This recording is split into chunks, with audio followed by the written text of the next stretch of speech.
Hey everybody, Nick here, and today I'm going to do some disassembly on these little guys right here. This is the Zieba knives. It's Michael Zieba, MS1 and MS2. See, Zieba, not zebra, slightly different. You'd expect more stripes.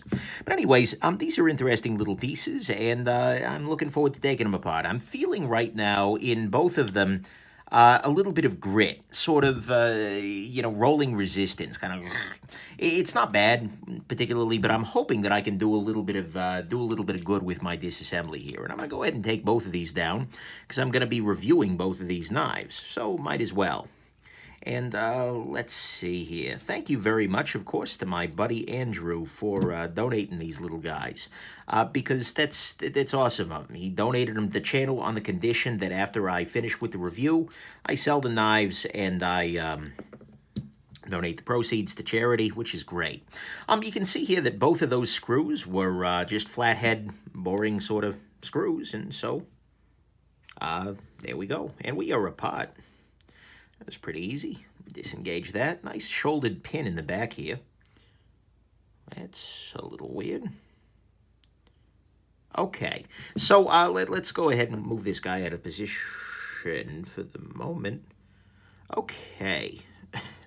So first off, this knife is a little bit grody, which probably explains why I'm able to, why I'm feeling a little bit of gratitude in there. If there's lint, if there's gunk up inside this this mechanism here, that will absolutely cause problems. It'll make the knife run less smoothly. So, and that's probably why I'm seeing that for both of them. So we'll go ahead and start the cleaning process. I'm probably going to be here a little while, so go ahead and pull up a pot of coffee and go ahead and clear these guys out. Look at all these. That's weird. Never had a Q-tip. I just degloved a Q-tip. That's weird. Slightly disturbing. Alrighty, moving along. Sorry, I didn't need a degloving reference this morning, but you kind of see why I go there, right? And what was kind of making me stop and pause and wonder what the heck was going on in my world is this little groove right here. So see right this little... I have no clue what that's about. What I kind of suspect is that that's there for him to press the detent ball in differently. In fact, we can see a couple of little gaps around the back spacer here, but you do see an over-travel stop, which is nice, and especially given this small lock bar, I mean, makes sense. Interestingly enough, this knife seems to be, or this knife is very similar to a more recent release from Zieba that he's actually doing in concert with Shinola, which is a lifestyle brand sort of thing targeted at hipsters using the Detroit mythos as a sort of basis. And Zieba is working with Shinola. A little bit of evidence of heat from the grinding there of the lock face, but nicely ground lock face, I suppose. But anyways, this is very similar to his new design with Shinola, which is fine. Come on, let's pop this pivot out of here. And the world's smallest stop pin. And then inside here, what the heck is this thing? Is this like a little brass inlay or something? I have no idea what he's got going on here. But whatever it is, it's absolutely disgusting in there. Yeah, let's... Yeah. No wonder this wasn't running so swinging. My buddy Andrew, when he donated them, said, you know, you're going to have to clean them out. They're not necessarily in great condition, so I'm happy to do so. Makes me feel like I'm making a difference in the world. I'm going to use a different kind of Q-tip here. Soak up some of the booze. This is a stiffer kind of Q-tip. And shouldn't have my degloving issues here. I don't know what this little surface here is. It's interesting, but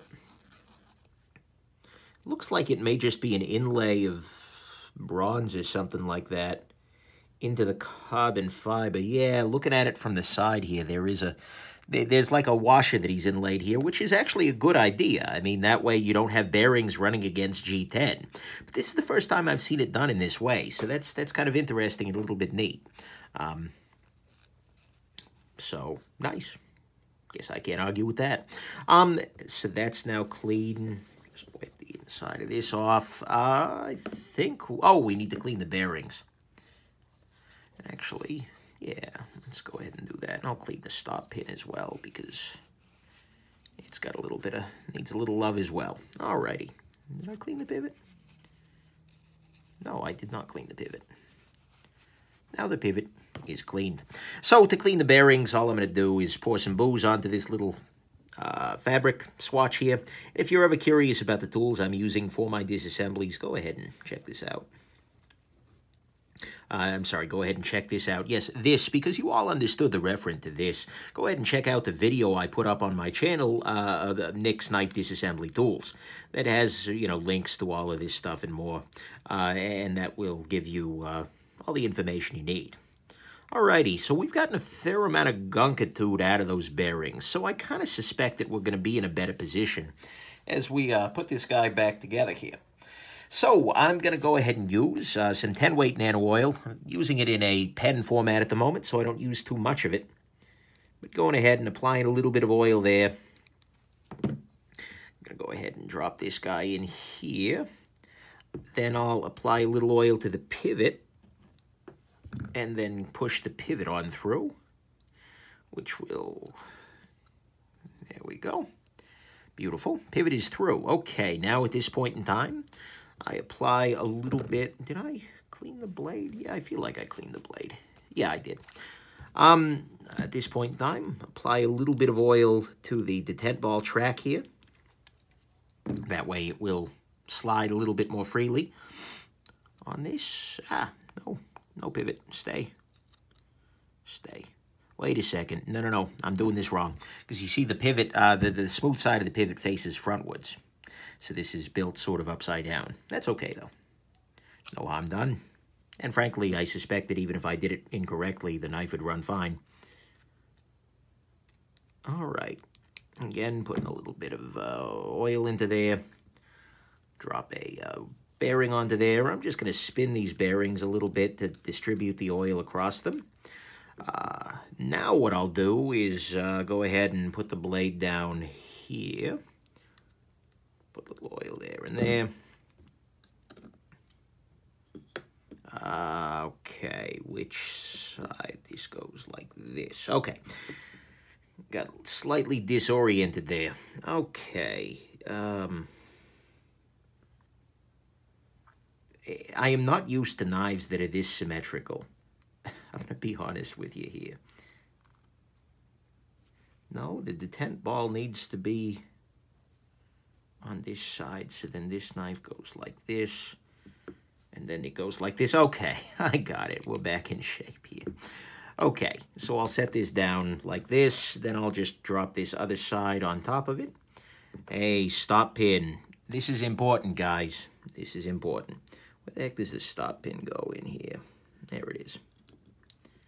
Just push that into a little hole there. Oh. See, there's actually a cutout next to this washer for the stop pin to slide into. There we go. It's slightly oblique there. It doesn't look like it's got strong vertical support on that side at least. So we'll need to make sure it goes into position properly. Then we're going to make sure that we don't put too much tension down here first, because this back washer needs to pop into position before we can do much else. And the stop pin is not seated right now, so I'm going to slide this little guy in here and just kind of apply a little pressure. Hopefully get, there we go. So stop pin is now seated, the back washer is now seated. The knife is now closing in the proper direction. That's good. I'm just going to use a little bit of tension on my from my thumb here to put this guy in position. Go ahead and apply a little bit of Loctite here. This is a weird screw in that it is flathead, so I kind of have to grab it rather than using the end of the driver, but that's okay. Oh, darn, the pivot's coming through the other side. Okay, it looks like we're good. Just need to get this into place. Something's out of whack here. Probably the stop pin is out of position again. As you can see here, it's, there we go. We are back in whack. Oh, darn it. Does it have like a D shape sort of thing to it? Here, there we go. Okay, now we'll pop through. Is it? Yeah, it is a little bit prominent on this side, so that's okay. And then on this side, I'm going to go ahead and pop this through. Oh, that's right. I can't put it on the driver because it's a freaking flathead, whatever. And slide this through. Tighten that down. Okay, so at this point, centering is absolutely good to go. Action is pretty solid. I think I've got this running way too tight, so let's back it off a little.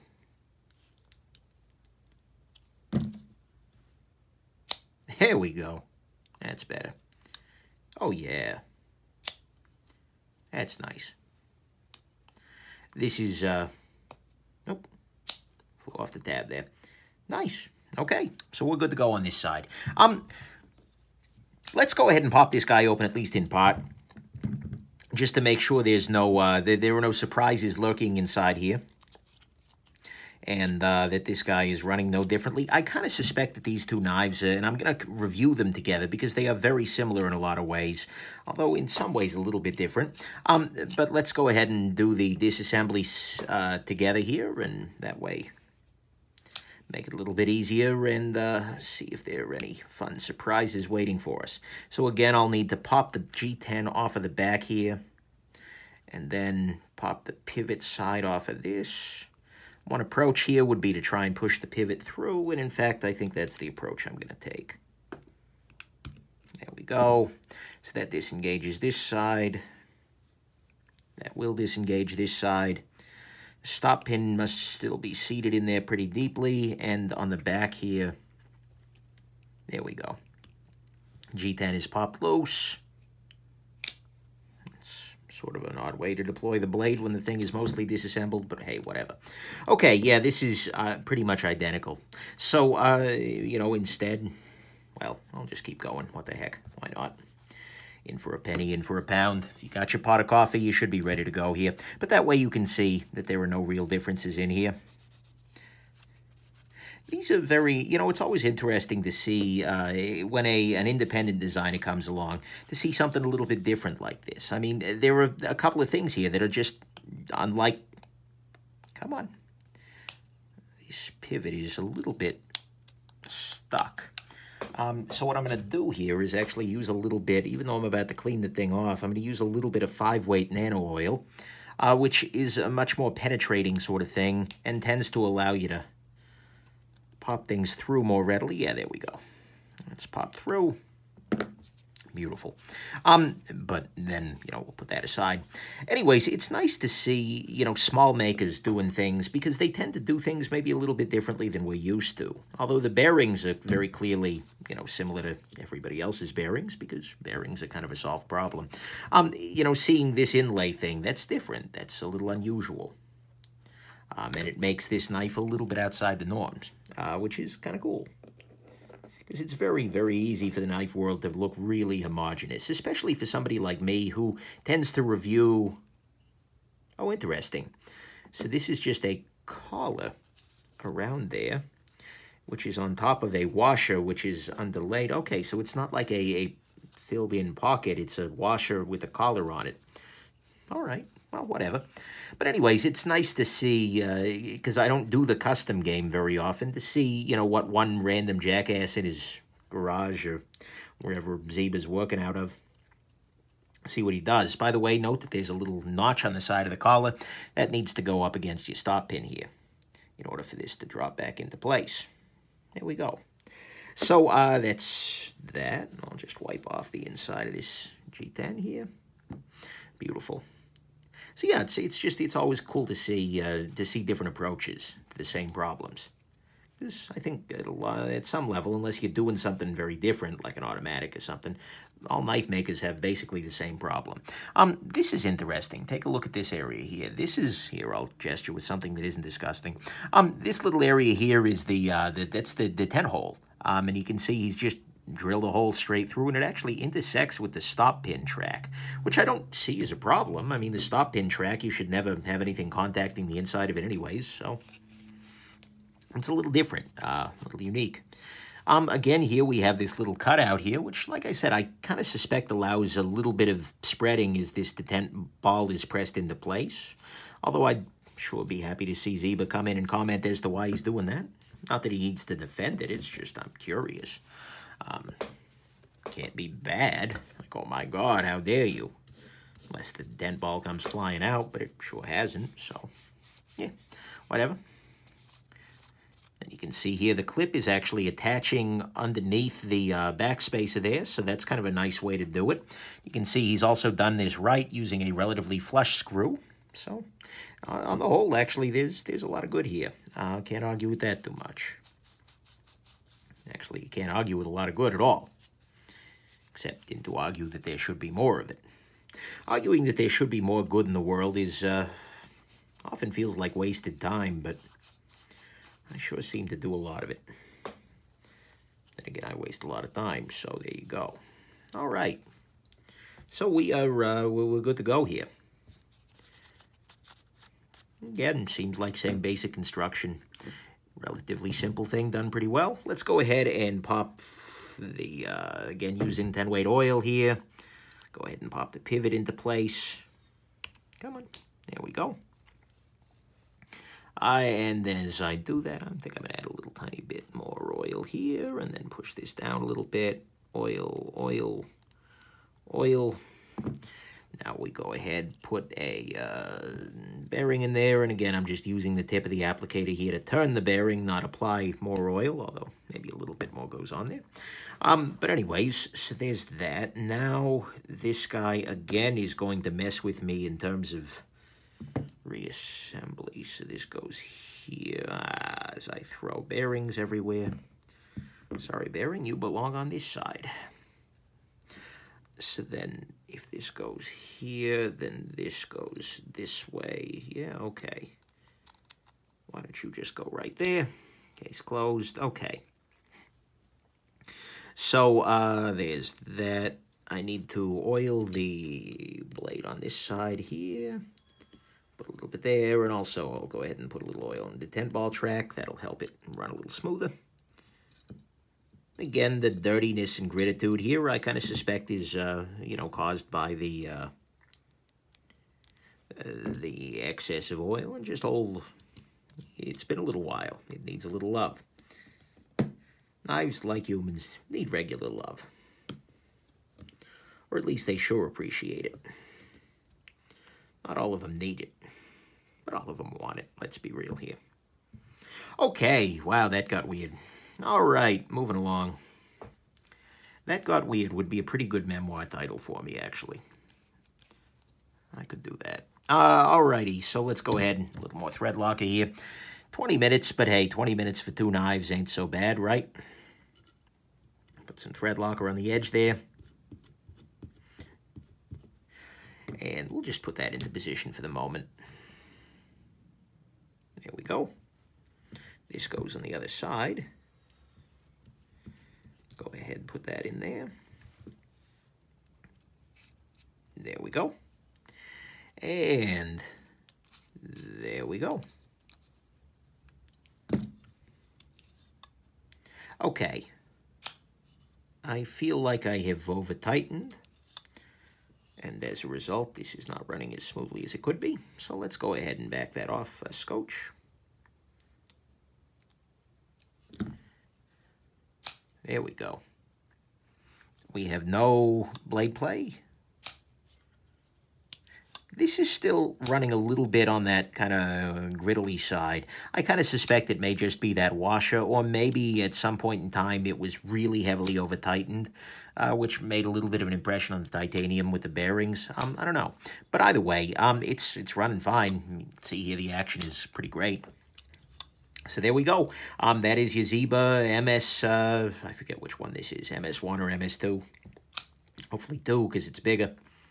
But either way, hope this has been interesting to you. And have yourselves an absolutely wonderful rest of your day.